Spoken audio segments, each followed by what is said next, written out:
Donc pour la partie 3 de cette suite de tutos pour apprendre à créer notre première application avec Angular et Firebase. Et en l'occurrence, notre application, c'est une application de To-Do. Première partie, on a vu un petit peu comment se présenter Firebase dans les grandes lignes. Deuxième partie, comment on initialisait un projet Angular avec Firebase. Et maintenant, on va pouvoir coder. Avant même vraiment de coder, promis, on y arrive bientôt, on va un petit peu s'intéresser à l'architecture Angular. On ne va pas rentrer dans l'ultra détail, mais je vais vous proposer un exemple d'architecture. Comment est-ce que moi j'architecture mes projets Angular. Donc ici, au niveau de mon CLI, j'en suis où? Je suis dans SRC, donc là j'ai app, asset, etc. Bon, en gros, j'en suis ici. Bon, ben app, c'est un module. Très bien, mais moi, j'aimerais bien aller un petit peu plus loin, un petit peu différemment. Ce que je vais faire, c'est que je vais venir créer ici un module, donc ng-generate module, et je vais lui dire, j'aimerais que tu me crées le module to-do. Donc c'est vraiment le module, il faut le voir ça comme un ensemble dans lequel je vais mettre un tas de logiques métiers qui va être encapsulé dans ce module-là. Évidemment, un module, ça peut être perméable, donc c'est pas voilà, complètement imperméable et fermé, mais dans l'idée, c'est quoi? C'est qu'il faut bien se rendre compte qu'on a une logique métier, et le but, c'est de traduire cette logique métier en sous-composants, en sous-modules, c'est plus fort qu'un composant, mais c'est la même idée, c'est vraiment une div, un conteneur, un bloc, dans lequel je vais encapsuler un tas de logiques qui vont être propres à ce bloc-là. C'est la séparation of concerns. Si vous ne savez pas ce que c'est, on en reparlera, on aura l'occasion d'en parler. Mais dans l'idée, c'est quoi? C'est qu'on va avoir bien souvent, on va avoir bien souvent un module qui va représenter une logique métier, par exemple le module auth pour l'authentification, donc il va gérer tout ce qui touche à l'authentification dans mon application. Et puis je vais avoir, par exemple ici, un module to-do qui va venir s'occuper vraiment de gérer toute la partie to-do. Et puis admettons que j'ai une partie administrateur, eh bien j'aurais eu un module admin. Okay, un module est à chaque fois composé d'un ensemble de composants, de services, de modèles, voilà. À chaque fois, c'est tout le temps la même architecture. Le plus dur étant de prendre le temps, lorsqu'on crée un projet Angular, de bien l'architecturer, de prendre le temps de se dire, ok, là, j'ai quelle business logique, j'ai quelle logique métier en face de moi. Bon, par exemple, je sais pas, si j'ai une esthéticienne, je fais une application pour une esthéticienne, eh bien, je vais avoir pareil, un module auth, bon ça change pas beaucoup. Je vais avoir un module, par exemple, rendez-vous. Je vais avoir un module vitrine, pour le site vitrine, j'en sais rien. Un module administrator, pour tout ce qui va être la gestion des CRUD, qui va permettre de gérer ses rendez-vous, par exemple. Je vais avoir un module produit, pour présenter tous les produits, bref, ce genre de choses. Donc, un module est vraiment comme un grand élément de découpe au sein de votre application Angular. Puis il n'est pas obligé d'être si grand que ça, hein. Il ne faut pas hésiter à créer des modules parce que les modules sont chargés, enfin on peut, hein, en tout cas c'est ce qu'on fera, en lazy loading, c'est-à-dire en chargement fainéant, dans le sens où nous on va faire en sorte que tant qu'on ne navigue pas sur la route qui vient charger ce module, le module ne sera pas chargé complètement, il sera forcément un peu chargé, mais très peu. C'est le tree shakeable tree, tree shakeable, là c'est ce que dit Angular. En gros c'est tu secoues un arbre, mais que les parties qui t'intéressent, d'accord? Tu ne vas pas venir charger la branche tout en haut à droite de l'arbre si toi tu veux juste la branche en bas à gauche. Donc tu secoues ton tronc, et nous on va vouloir secouer le tronc à chaque fois qu'on veut charger un petit module. Créons donc notre premier module ici qu'on va appeler To-Do, parce que ça va être le module qui va encapsuler la logique métier des To-Do. Et on n'oublie pas le tiret routing, on n'est pas contraint de le faire, mais ça va venir m'initialiser ici un dossier To-Do dans lequel j'aurai déjà mon fichier routing. Et ça c'est ultra pratique, parce que le faire à la main c'est relou. Donc là, qu'est-ce qui se passe? Comme app module et app routing, on a to-do module et to-do routing. C'est exactement le même principe. Simplement, app module, lui, il est chargé par défaut, hein, tandis que mon to-do, lui, ça c'est vraiment mon point d'entrée d'application, ce module-là.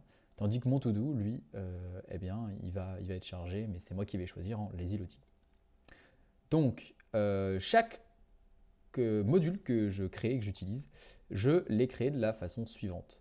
Moi, ce que je fais, c'est que dans chacun des modules, je vais ici rajouter une partie models qui va contenir l'ensemble des classes et des interfaces que je vais utiliser propres à ce module.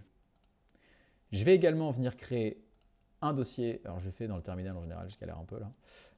Je vais également créer un dossier shared pour créer l'ensemble des services qui vont être utiles à l'intérieur de ce module. Je crée également un dossier, pourquoi pas utils, je vais le créer pour l'exemple. Ça va être l'ensemble de petits utilitaires que je vais utiliser, des fonctions qui vont être partagées un peu partout, des regex, genre de petits utiles, ou des enum par exemple. Également, je vais venir créer, et surtout, la partie components. La partie components, donc c'est un dossier dans lequel je vais ranger tous mes composants. Ils vont être rangés selon 3 dossiers. Un dossier pages, qui va être donc vraiment les pages que je vais charger lorsque je vais naviguer. un dossier feature. Je vais... Attendez, composant, hop, voilà. Et je vais virer le... Pardon, je vais retirer le pluriel. Donc component, les composants feature, donc ça va être vraiment les composants, les smart components, on va en reparler, mais c'est vraiment ceux qui sont au courant un peu de la business logic. Ils vont pas beaucoup l'utiliser, mais on va être connectés à notre service. Le composant page, donc qui va être chargé aux navigations en routing, et puis les dump components, donc que j'appelle UI. Voilà un petit peu comment ça se présente et comment moi je range mes éléments. Ce qui fait qu'à la fin, on sait exactement où se trouvent les choses et c'est plutôt pas mal. Ok, ici un exemple. Je vais créer un composant ici dans Component Page qui va être par exemple mon To-Do Home. Et donc, c'est le composant qui sera chargé lorsque je vais naviguer sur le URL/todo. Donc ici, je suis dans SRC, donc je vais faire ng generate component. Et mon composant, je vais le générer où? Dans To-Do, dans Components, dans Page. Et ici, je vais l'appeler To-Do. Je peux l'appeler Home. Je pourrais l'appeler To-Do-Home. Je pourrais l'appeler Home, mais à voir. Je suis déjà dans To-Do, donc Home, ça me paraît pas mal, parce que je suis déjà dans To-Do. Mais d'un autre côté, quand je vais vouloir rechercher avec un CTRL-P dans mon application, si je tape Home, mais qu'à chaque fois je les appelle Home, ces fichiers-là, ben, je vais en avoir des paquets. Alors que si je l'appelle To-Do Home, j'aurais juste à faire To-Do H et je trouverai mon To-Do Home. Donc pour la recherche de mon fichier, ça sera plus simple. Donc je vais l'appeler To-Do Home. Ok. Donc ici, dans mon page, j'ai mon To-Do Home. Bon, très bien. Donc le but à moi, c'est quoi maintenant? C'est que j'ai créé mon premier composant To-Do Home. Lui, tout ce qu'il va faire, c'est appeler des composants feature. Ok. Mais surtout, je vais vouloir faire en sorte que lorsque je fasse un slash, donc localhost 4200, enfin l'URL de base, slash to-do, je puisse venir charger mon composant To-Do Home. Donc comment je fais? Bah, la première chose, c'est déjà, alors oui, je l'avais fait, mais je vais vous le remettre comme c'était. Voilà, par défaut ici, le fichier app-component, il est rempli par Angular. La première des choses, c'est de rajouter la directive router-outlet qui permet donc à la navigation de pouvoir insérer avec router-outlet en dessous eh bien, tous les composants qui ont besoin d'être chargés. La deuxième chose, c'est ici de venir dans le app routing et de dire, OK, mon petit coco, je vous rappelle que le app, c'est le tout premier module qui est chargé par l'application. Donc, c'est lui qui est un peu le roi. Donc, pour un chemin qui va être to do, eh bien, j'aimerais que tu me charges. Et normalement, on fait component. Et là, dans l'idée, on dirait, bah oui, bah, je ferai le to-do home component. Le problème, c'est que le to-do home component, il n'appartient pas au module app. Il appartient au module to-do. Donc, c'est pas si facile. Il est comme encapsulé dans le module to-do et ça va poser problème. Donc, dans l'idée ici, c'est que je lui dise, ben, lorsque je vais choisir le chemin to-do, eh bien, tu me charges non pas le composant, mais tu me charges complètement le module entier. Puis, dans le module to-do, dans la partie, hop, je le remballe, dans le module to-do, donc en gros le module to-do, hein, je vous rappelle, hop là, le module to-do, c'est ça, tac.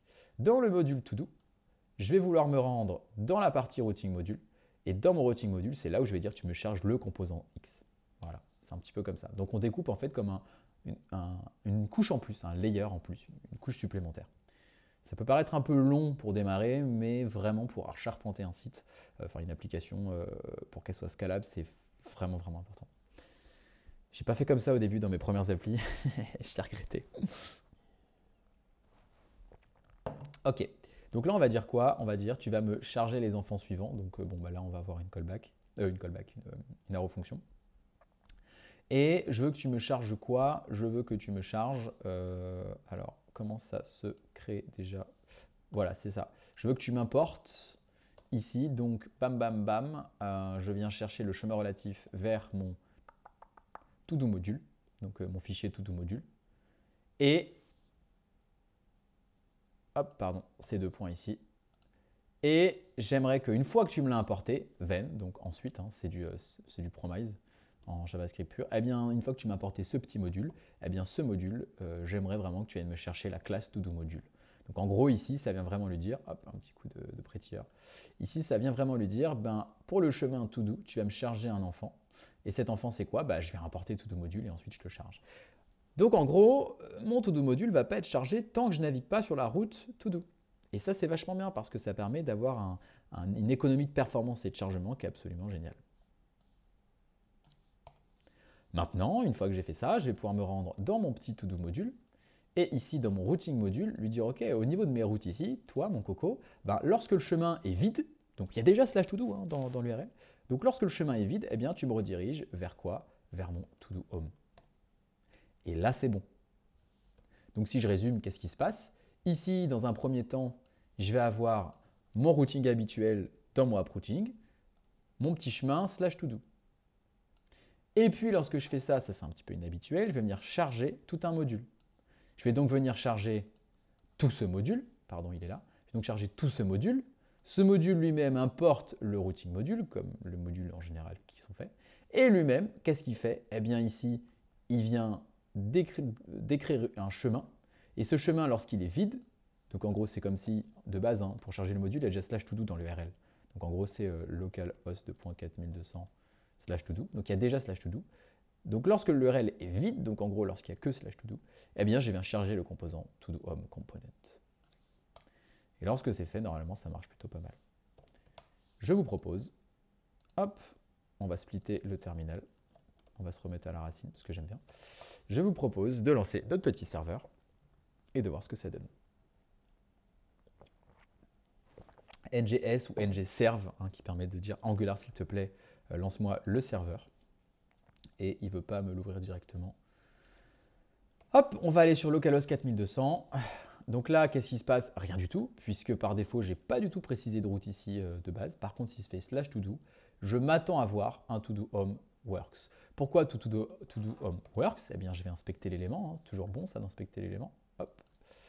Je vais venir inspecter mon élément. Et ici, qu'est-ce que je vois? Donc, j'ai mon body, dans lequel j'ai AppRoot qui est chargé, donc c'est le composant app, hein, enfin le module app de base. Et lui-même, il a bien le routeur outlet. Ce routeur outlet, eh bien, il va me permettre d'insérer la navigation dans mon site. Et ici, il va venir charger le composant todo home. Et todo home ici, eh bien, ici, j'ai mon petit paragraphe. Si jamais je veux le voir d'un point de vue un peu plus Angular, vous pouvez installer l'extension, je ne sais plus son nom, c'est Angular DevTools, je pense. Et donc là, vous avez vraiment une version un peu plus Angular. Vous voyez. Ici, on a un AppRoot dans lequel ici, vous voyez que vous avez différentes propriétés, le routeur outlet, tout ce qui se passe dedans en input-output, le to-do home, etc., etc., etc. Donc ça, c'est pas mal parce que ça vous permet d'avoir une vision un peu plus angularisée. Okay. Hop, et là, vous voyez qu'ici, on a aussi un peu le suivi qui se met, regardez, ici en direct. Vous voyez qu'on a le AppRoot, enfin App Component, AppRoot c'est pareil, et to-do home component. Donc ça, c'est vraiment pas mal. Ça nous permet d'avoir des choses plutôt claires. Et voilà ce qui permet de faire un petit tour sur la partie vraiment architecture d'Angular et comment est-ce qu'on va architecturer nos modules. Donc c'est grosso modo comme ça que je vais procéder de manière globale. Donc chacun de mes modules a, pour résumer, une partie component qui lui-même est séparée en page, qui va être la page que je vais charger par navigation. Un dossier feature dans lequel je vais ranger l'ensemble de mes smart components, donc ceux qui vont être un peu plus proches de la logique métier, sans non plus faire grand-chose. Et une partie UI, c'est mes DOM components, donc eux, c'est juste, ils sont chargés d'afficher mes éléments, et c'est tout. On verra comment ça s'applique dans ma logique de tout. Mes modèles que je vais avoir besoin, mes shared qui vont être partagés à travers mon module, et mes utils si jamais j'en ai besoin. Voilà à peu près ce que je voulais vous dire sur la partie architecture, et ce qui conclut cette troisième vidéo. Et la prochaine vidéo, on va s'attaquer justement eh bien, à la création de nos différents composants. C'est parti!